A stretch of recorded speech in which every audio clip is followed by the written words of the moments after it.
हाय खलको, इनको ज़बरदस्ती पकड़ के लेके आए। ये आपके सामने हंसते, मुझे कहते मुझे छोड़ो ना, खुद करो ना।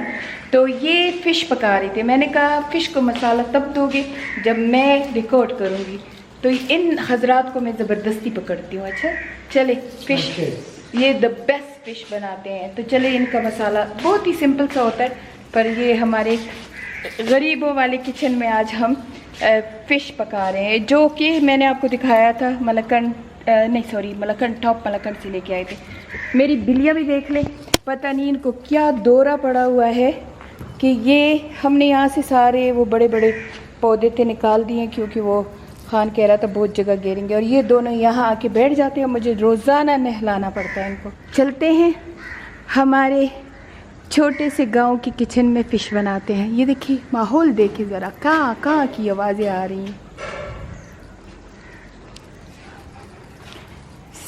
यहाँ हमारे जो गांव में घर है, जो अभी आपको पता है मैंने दिखाया, तो उसमें तो गैस है, इधर गैस नहीं है, तो ये सिलेंडर हमें लेना पड़ता है। ये चूल्हा है, किचन सही है, बस गुजारा हाल है।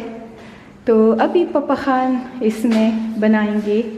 किचन बहुत बड़ा है, ज़मींदारों वाला किचन है ना, लंबी जगह है इसमें। तो वो हम अलग कर रहे हैं कि वो ज़ीशान का कमरा होगा, ये किचन होगा। अभी फ़िलहाल ज़ीशान का कमरा ये है। ये मत खोले ना, ये तो जब हम वो डाडा डालेंगे फिर आप खोलना। डाहो डाडा की बात चो करना, डाडा की वधी तगसरे चो। फ़िश को सारा धो लिया आपने? सॉल्ट डाला है। फिर यहाँ हमारे पास बर्तनों की भी कमी है, पर हम अभी मसाला है। अच्छा, ये फ़िश मसाला डाल दिया है थोड़ा सा। इस फ़िश मसाला तैयार भी आप ले सकते हैं, नहीं तो घर में भी बना लें। हल्दी पाउडर, चिली पाउडर और सूखा धनिया, अजवाइन और थोड़ा सा नमक, गार्लिक। ये गार्लिक अभी क्रश किया था, हमारे अपने खेतों का गार्लिक है जो खान पापा ने उगाया है, वो डाल दिया है। ढेर सारा गार्लिक डाल दो, क्योंकि फिर स्मेल चली जाती है। और क्योंकि हमारे घर में विनेगर नहीं है, इसलिए हम लेमन डाल रहे हैं। लेकिन अगर आपके पास विनेगर है तो विनेगर डाल दें, वो बहुत ज़्यादा ज़बरदस्त होता है। और ये जो चिली फ्लेक्स होते हैं, रेड दलीदा मिर्च के जिसे हम कहते हैं, वो भी डाल दें इसमें। अच्छा, ये फ्रेश लेमन है, ये भी घर का है, तो घर के लेमन की तो बात ही और होती है। बस ढेर सारा लेमन डाल दें, अगर विनेगर ना हो तो ढेर सारा लेमन डाल दें। हो गया, हो सकता है। ज़ीशान गया और लेमन काटने के लिए।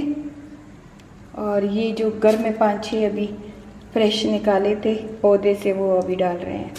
और आपको गार्लिक भी दिखा दूँ, ये गार्लिक मेरे खेतों का गार्लिक है। हमने घर में फार्म हाउस में गार्लिक किया था, तो ये 3 डब्बे ऐसे भर गए हैं, और अभी 2-3 और भी भरेंगे। इनको मैं फ्रिज में रख के, तो इनमें इस गार्लिक में मैंने पीस के, तो इसमें मैंने ऑलिव ऑयल और विनेगर डाला है, तो ये मुद्दतों तक ख़राब नहीं होगा। अब पापा खान इसको मसाज कर रहा है। ये बहुत सिंपल तरीका है फ़िश बनाने का, और इतना मज़ेदार है। या तो पापा खान के हाथ में ऐसे ही कुछ मेरे ख्याल में बरकत है, लेकिन इनके हाथ का फ़िश, जो भी मटन हो, गोश्त हो, बहुत ही नाइस होता है। सब्ज़ियाँ वगैरह बनानी नहीं आती, फ़िश, गोश्त की सब्ज़ियाँ और चिकन वगैरह इनको बहुत आता है। बस इसको अब रख दिया है, बस this is marination is it. I think मसाला लगेगा पे। अच्छा, बस अब इसको कवर कर देंगे, और बाद में जब पकाऊंगी तो फिर आपको दिखा दूंगी। तो मसाला थोड़ा सा कम था, इसलिए थोड़ा सा ऐड कर दिया। और पापा खान ले आया है वाइट विनेगर, ज़ीशान को भेजा था, तो अब कुछ थोड़ा सा 3-4 स्पून के बराबर सिरका डाल देगा, पर सिरका जितना ज़्यादा हो उतना अच्छा है। अब इसको दोबारा मसाज करेगा।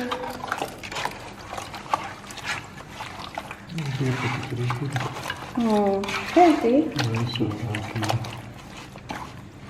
बस अब इसको आराम से रख दे रेस्ट पे 1 घंटा 2 घंटे के लिए, और फिर इसको पकाएंगे।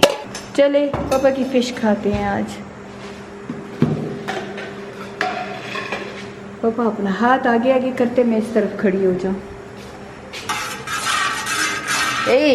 मेरे दिल को कुछ होता है, क्रिच क्रिच ना करो। ये हम तवे पे बनाएंगे, लड़कियों और लड़कों भी।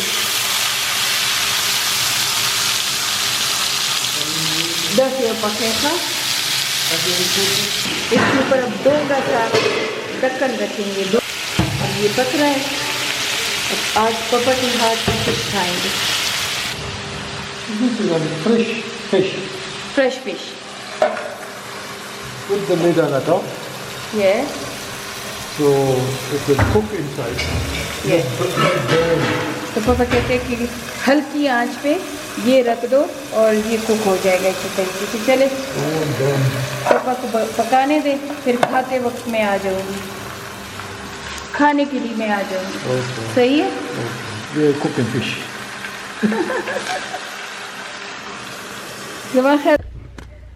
हाय खलको, अस्सलाम वालेकुम। दिल उदास हो जाता है क्योंकि जब मकबरों में मैं जाती हूँ तो मेरा बहुत दिल उदास हो जाता है। तो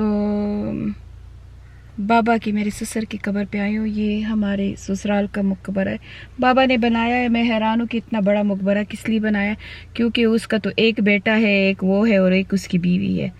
तो 3 बंदे हैं और हम हैं। तो मेरे बच्चे तो यूके में है, वो तो इधर आने वाली नहीं है। शायद मैं इधर आ जाऊं या खान आ जाए या फिर उसकी माँ इधर आ जाए। माँ भी इंग्लैंड में है, पर बाबा ने इतना बड़ा जगह घेरा हुआ है। बस आप लोगों को ये दिखा रही हूँ कि ये करोड़ों का मालिक था। ये उसका कब्र है, आपको शायद नज़र भी ना आए। बस सिर्फ एक बाबा ने वसीयत की थी कि मेरे कब्र को कच्चा बनाया जाए, तो बस उसका ये देखिए, ये सिर्फ एक, ये जो है ना, ये पत्थर नज़र आ रहे हैं और बाकी जंगल बना हुआ है, जंगल। क्योंकि जब हम 6-5 महीने पहले यहाँ से जा रहे थे तो खान ने बाबा का ये एरिया साफ़ कर दिया था, बाकी ज़मीन को तो नहीं, इस कब्र के एरिया को साफ़ कर दिया था। और उसकी जायदाद के लिए जो झगड़े कर रहे हैं ना, तो वो इस मकबरे के अराउंड सर्कल में सब रहते हैं। यानी सारे वो लोग जो बाबा का हक हम कहते हैं कि हमारा हक है उस पे, वो सब इधर रहते। मैं हैरान हो गई हूँ कि इतनी उनको तौफीक नहीं होती कि बाबा के सिर्फ कब्र के इर्द गिर्द ये गंद सारा हटा दे, क्योंकि बाबा बहुत सफाई पसंद इंसान था। मैं उसकी बेटी भी नहीं हूँ, सिर्फ बहू थी और मेरे साथ उसने सिर्फ अपनी ज़िंदगी के आखिरी चंद साल गुजारे हैं। लेकिन मेरा दिल खफा हो गया है कि उसका इस दुनिया से कोई ताल्लुक़ नहीं है। कब्र अच्छी हो, कब्र बुरी हो, कब्र क्या हो, जंगल हो, जो भी हो, लेकिन ऐसी मोहब्बत जाहिर होती है ना, मोहब्बत है ना। मैं जब अपने अम्मी अब्बू की कब्र पे जाती हूँ तो सारा वो इलाका साफ़ कर लेती हूँ। मेरे भाई सब बाहर रहते हैं, लेकिन वो मेक श्योर करते हैं कि हमारी अम्मी अब्बू का वो जो सारा इलाका है वो साफ़ हो। मेरी अम्मी अब्बू की कब्रों पे कोई पौधे लगा देते हैं कुछ। लेकिन ये देखो, ये लाखों करोड़ों का मालिक इधर पड़ा हुआ है अकेले तो हम सब होंगे, लेकिन इतनी किसी को तौफीक नहीं है कि ये जगह ही साफ़ कर दे। इतनी जंगल बनी हुई है, तब मैं जीशान को कहूँगी कि इसको साफ़ कर दे। अब हम पेशावर आ गए। बाबा के कब्र से दिल उदास हो गया था। बस वो वहाँ हम ज़मीनों पे गए थे, वो हमारी ज़मीनों में ही बाबा ने अपना मकबरा बनाया हुआ है। लेकिन वो असल में हमने पुराने ज़मींदार से ज़मीन ले ली और नए ज़मींदार को दे दी। तो वहाँ पे गए थे, खान ने खुद किया जो किया। तो जो पुराना ज़मींदार था वो भी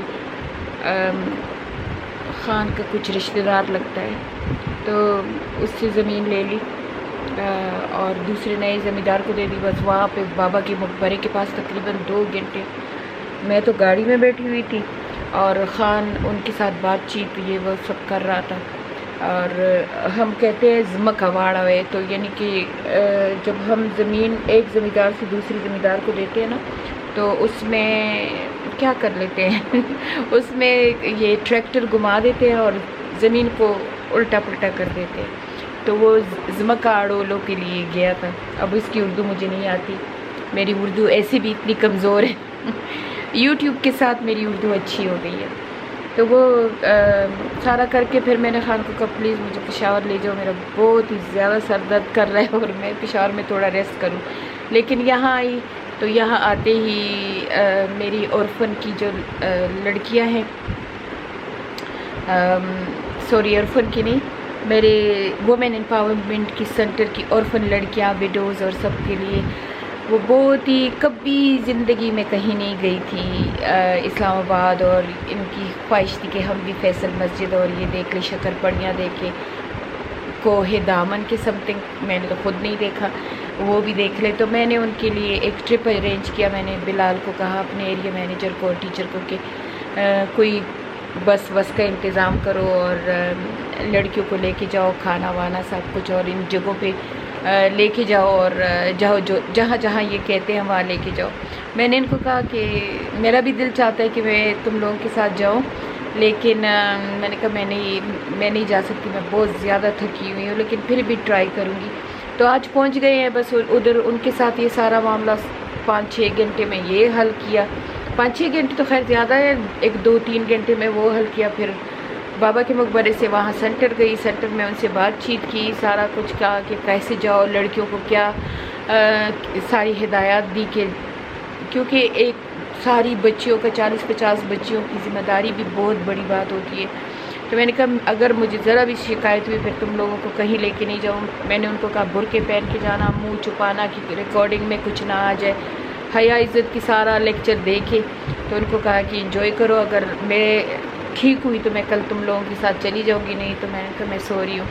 तो कल सुबह वो लड़कियां जा रही हैं इंशाल्लाह, पहली दफ़ा वो कहीं जा रही हैं, ऐसे मैं इनके लिए बहुत खुश हूँ। अल्लाह ताला इनको अपने पाँव पे खड़ा करे, और मेरी अरमान है कि ये किसी की मोहताज ना हो और हया इज़्ज़त में ये बड़ी हो जाए। तो वो कल सब जा रही हैं, उसमें कुछ विडोज़ भी हैं, कुछ ऐसी गरीब लड़कियाँ भी हैं, ऑर्फन भी हैं, सब वो कल जा रही हैं। हमारी सेंटर की टीचर्स और सर बिलाल जो है वो भी साथ जा रहे हैं, जो एरिया मैनेजर है, बहुत ही ज़्यादा शरीफ इंसान है। तो इंशाल्लाह कल वो एंजॉय करेंगे। हो सकता है थोड़ी सी वीडियो अगर उन्होंने बना ली तो आप लोगों के साथ शेयर कर लूँगी, लेकिन ये कल सुबह 6 बजे निकलेंगे, और रात के मैंने इनको कहा है कि 9 बजे तक तुम लोग पेशावर में हो, कि 9 से 1 मिनट भी इधर उधर ना हो। तो और मैंने उनको कहा है कि तुम्हारे माँ बाप आएंगे और तुम लोगों को यहाँ सेंटर से उठाएंगे, नहीं तो मैं छोड़ने वाली नहीं हूँ, यहीं सेंटर में रात रहोगे। तो बस अभी फिर घर आ गई। फिर पापा खान कहने लगा कि कुछ बनाओ। मैंने कहा मैं इंसान हूँ इंसान हूँ, थक जाती हूँ। फिर वो कहते हैं चलो ठीक है मैं जाता हूँ, मैं कुछ लेके आता हूँ। मैंने कहा कुछ भी लेके आओ, मुझ में जान नहीं है, क्योंकि सेंटर में बिजली का बहुत बड़ा प्रॉब्लम है। हमने सोलर नहीं लगाया, यूपीएस लगाया, यूपीएस ख़त्म हो जाता है, 8 घंटे बिजली नहीं होती है। बस पाकिस्तान जिंदाबाद। तो वहाँ पसीना पसीना मैं हो जाती हूँ बहुत ही ज़्यादा। पर अल्लाह ताला मेरी जो ऑर्फनेज बार बार कह रही हूँ, इसका मतलब है अल्लाह ताला मुझे ऑर्फनेज देने वाला है, क्योंकि ये मेरी बहुत बड़ी ख्वाहिश है। तो सॉरी मेरा गला भी ख़राब हो गया। अच्छा, मैं जब कभी उदास होती हूँ ना मेरा गला ख़राब हो जाता है। बाबा की कब्र को देख के मैं इतनी उदास हो गई हूँ ना कि मेरा गला बैठ गया है, बस यहाँ से किसी ने पकड़ लिया। सॉरी, मैं बात बता रही थी कि मेरी सेंटर की लड़कियाँ जो है वो इतनी अच्छी हैं, बिजली नहीं होती है ना तो वो पंखा लेके खड़ी होती है। मुझे फिर तरस आते हैं उन पर, मैं कहती हूँ नहीं करो, लड़ के उनके साथ में मर जाती हूँ। लेकिन वो इतनी अच्छी बच्चियाँ हैं और इतना मुझे प्यार करती हैं कि अगर मैं ये कहूँ ना कि मेरे बच्चों जैसा मुझे प्यार करती हैं तो मैं गलत नहीं होंगी, क्योंकि वो मुझे जो प्यार करती हैं उनके अंदाज से, उनकी बातों से, उनके बॉडी एक्शन से, बॉडी लैंग्वेज से ऐसे उमड़ के लगता है कि मुझे बेतहाशा वो प्यार करती है। उनकी हर अल्फाज में दुआ, हर अल्फाज में मेरे लिए मोहब्बत होती है। So I love mama welfare women empowerment centre girls. अगर कोई मेरा वीडियो देख रहा हो तो आई लव यू। मुझे पता है कि उनमें से 2-3 लड़कियां हैं, एक हिफ्सा है वो भी देखती है मेरे वीडियो, 2-3 और बच्चियां हैं कि वो अपने भाइयों के या बाप के मोबाइल से लेके मेरी वीडियो देखती है और फिर कहती है मम्मा हमने आप लोगों को देखा था। तो love you all, love you so much. और मेरी टीचर भी मेरी बेटियों जैसी है, वो भी बस विडो ही है। तो सब उस सेंटर में सभी गमज़दा हैं, सभी गमज़दा है। एक दो बच्चे होंगे जो अच्छे खाते पीते घरानों से आई हैं, लेकिन बाकी सभी गमज़दा है। तो मैं बस कभी कभी सोचती हूँ कि या अल्लाह मैं इनके लिए क्या करूँ, कि मैं इनको कैसे ऐसे कुछ दूँ कि ये सारी उम्र किसी की मोहताज न रहे। पर देने वाला तो वो अल्लाह है, मैं तो सिर्फ वसीला हूँ।